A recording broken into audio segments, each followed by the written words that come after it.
Across the swirling arms of the galaxy, the Vexian Dominion was a name spoken in either reverence or terror. For 10,000 years, their fleets had been the instruments of galactic order, an order defined by their absolute rule. Their warships, city-sized behemoths of obsidian metal, could crack planets. Their legions had subjugated 1,000 species. They were the apex, the inevitable, the eternal. And they were bored. From the crystalline throne on Vexia Prime, High Chancellor Zorgath reviewed the latest scouting reports. His gaze fell upon a small, unremarkable system in the galaxy's quiet periphery. Sector 28 Gamma, a single life-bearing world. A blue and green marble its inhabitants called Earth. The scout's report was almost comical.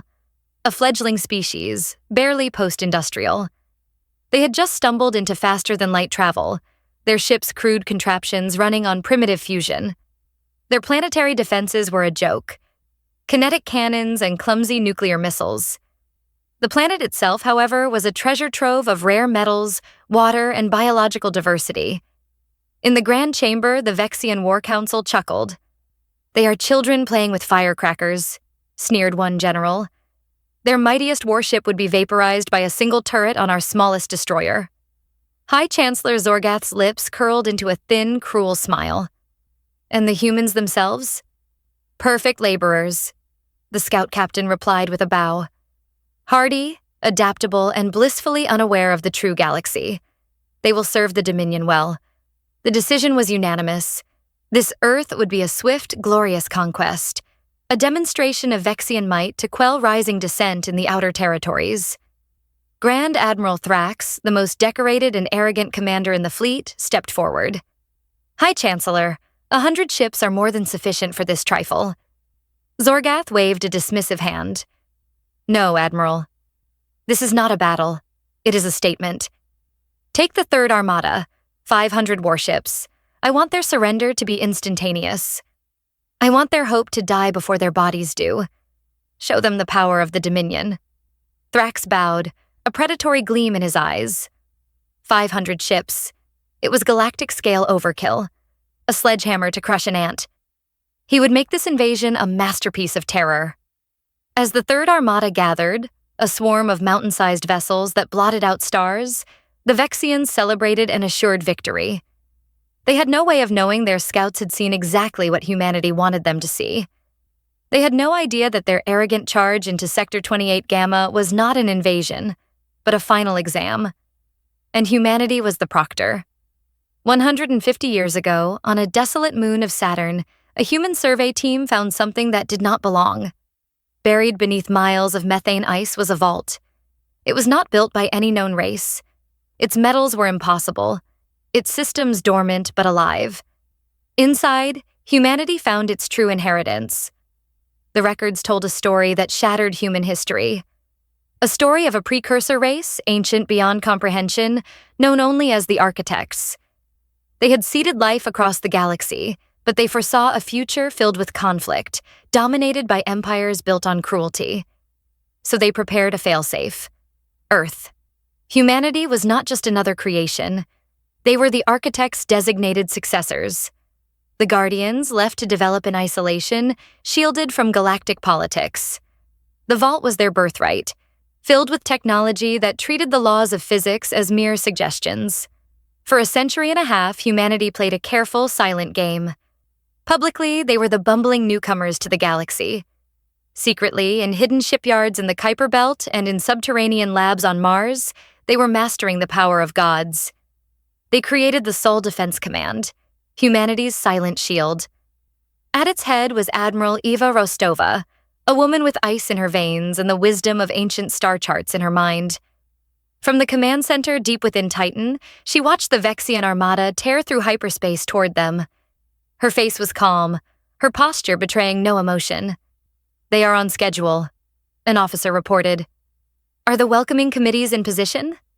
Rostova asked, her voice quiet but carrying the weight of absolute authority. "The Aegis is dormant but ready, Admiral. The fleet is cloaked and standing by. The Vexian Armada dropped out of hyperspace just beyond the orbit of Neptune. A breathtaking and terrifying sight." Admiral Thrax stood on the bridge of his flagship, the indomitable will savoring the moment.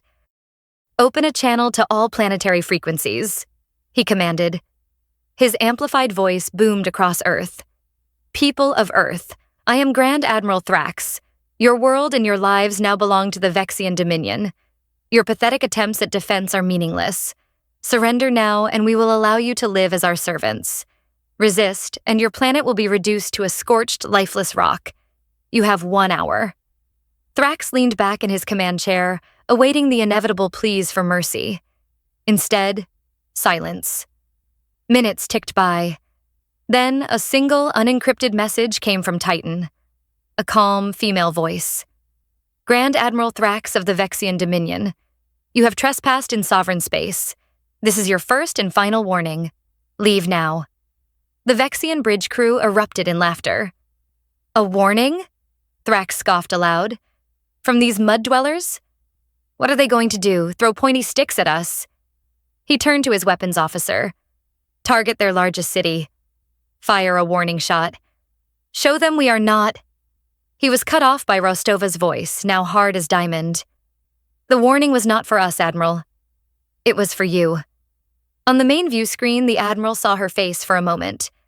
Calm, resolute, almost sorrowful. "Activate the Aegis," she commanded. And the solar system woke up. Across the system, thousands of objects that Vexian sensors had dismissed as asteroids and space debris suddenly revealed their true nature. Ancient defense platforms, silent for millennia, flared to life. Their power signatures were off the charts, impossibly high. "Admiral, what is this?" The sensor officer screamed. "I'm reading weapon systems. Thousands of them. They were hidden. How were they hidden?" Thrax stared, his arrogance finally cracking. "How did we miss this?" Before he could get an answer, the Aegis fired. It was not a battle. It was a harvest. Beams of pure black energy, void cannons lanced through space. They didn't burn or explode. They simply unmade whatever they touched.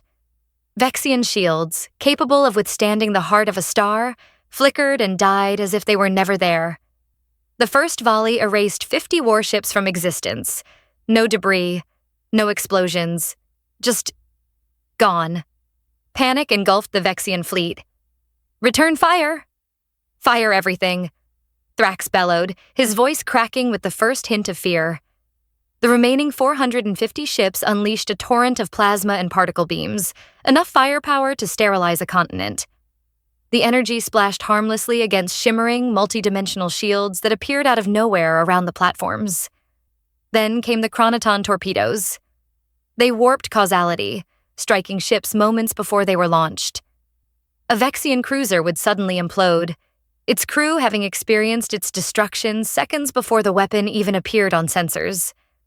Another 100 ships vanished in the space of a breath. 200. The Vexian armada was being dismantled with the cold, effortless precision of a surgeon. "Retreat!" Thrax screamed, his mind unable to process the scale of the slaughter. Emergency jump to hyperspace. Now.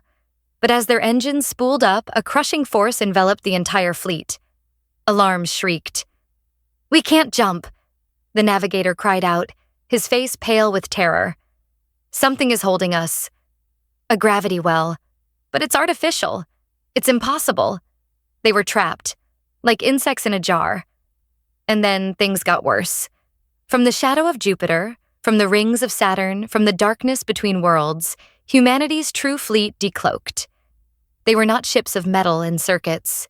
They were vessels of flowing light and impossible geometry, their hulls shifting as if existing in multiple dimensions at once. They moved not through space, but through it. Instantaneous, silent, and deadly. Admiral Rostova's voice echoed on the Vexian bridge, a calm whisper in the storm of their annihilation. "You wanted a statement, Admiral Thrax, so we shall give you one. The human fleet engaged. They didn't fire weapons, they rewrote reality. One Vexian destroyer was aged into dust in seconds. Another was de-evolved into its base elements. A squadron of fighters was frozen in a time stasis bubble, their pilots left to drift for eternity as silent statues. Thrax watched as his entire command, the pride of the Dominion, The instrument of his ambition was unmade in less than 15 minutes. He saw his flagship's shields shatter, its hull buckle. He knew his end had come. Then a channel opened directly to his bridge. Admiral Rostova's hologram appeared. She looked at him, not with hatred, but with a profound, weary disappointment. "You are an ancient empire, Admiral," she said. "You should have learned wisdom. But you only learned hubris. We are not the children of this galaxy. We are its immune system, awakened by your infection." The human ships ceased their attack.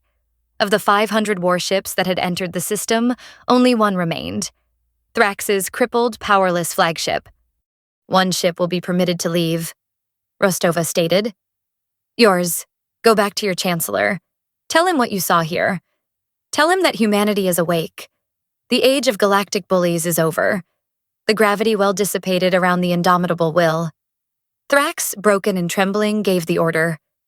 The last Vexian ship limped away into hyperspace, a solitary messenger of a world-shattering truth. As soon as it was gone, Rostova turned to her communications officer. "The Vexians have their message. Now, it's time to inform the rest of the class. Broadcast the recording of the battle. To the entire galaxy. On all known frequencies." A new message was about to be sent. Not a warning. A proclamation. The footage of the battle and Rostova's subsequent address became the most viewed broadcast in galactic history. On 1,000 worlds, empires trembled. On 1,000,000 more, the oppressed looked to the stars with a flicker of hope they hadn't felt in millennia. Humanity had arrived. Not as conquerors, not as supplicants, but as the rightful guardians of a galaxy they had inherited. They had been content to watch, to learn, to wait. But the Vexian Dominion had made a fatal error. They had dared to invade Earth. They had mistaken patience for weakness. And in doing so, they had not woken a sleeping giant. They had reminded a silent god how to thunder. The galaxy would never be the same. And that was exactly what humanity intended.